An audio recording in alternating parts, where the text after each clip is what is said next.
Joe Biden pulled off a big upset in Arizona in 2020, flipping it to the Democrats for the first time since 1996. It's one of the states the GOP will need to flip if they hope to win back the White House. Can they do it, or is Arizona lost for good? Let's discuss. Biden's victory in Arizona may have come as a shock to some, but organizers on the ground saw it coming. One of the primary reasons why Arizona is trending blue is shifting demographics. The state's Latino population is rapidly growing. In fact, it has increased from 25% to more than 31% since 2000. Arizona is a highly urbanized state, which is helping Democrats, as is the Republican to Democratic shift in the suburbs, a trend we're seeing across the country. Biden also received crucial support from Arizona's Native American population. Turnout in two of the larger precincts on reservations rose by 12 and 13% respectively, much higher than the 4% statewide.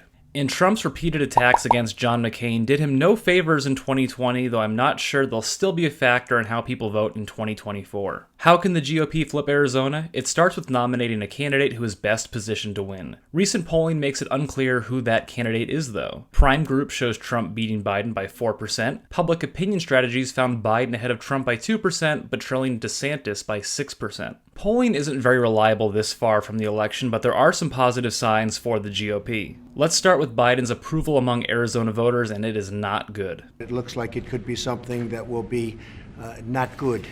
Believe me, not good. Biden is minus 17 among all voters and minus 36 among independents. That's not good in a state where independents outnumber Democrats. Another thing working against Biden is Kyrsten Sinema, who left the Democratic Party. She's running for Senate as an independent and could weaken Biden's campaign in 2024. Sinema has seen her approval ratings skyrocket among independents since leaving the Democratic Party. Who she chooses to support in 2024 could play a hugely important role, especially when you consider Biden's margin of victory in 2020 was less than 11,000 votes. Who the GOP nominates to run against Sinema, and for all intents and purposes, Ruben Gallego, in the state Senate race could also have a trickle-up effect. If the GOP nominates a weak candidate who can't drive turnout, someone like Blake Masters, it could be enough to swing the election in the favor of Democrats, who will likely be motivated both by Sinema's party switch and the enthusiasm for Ruben Gallego, who is already posting strong fundraising numbers. As we look at Arizona, I think the most important thing to emphasize is that every little detail matters. 2020 was decided by 0.3%, and this race is going to be close again. But who would win in a head-to-head matchup between Donald Trump and Joe Biden? Check out my next video where I break down a hypothetical 2024 matchup state by state.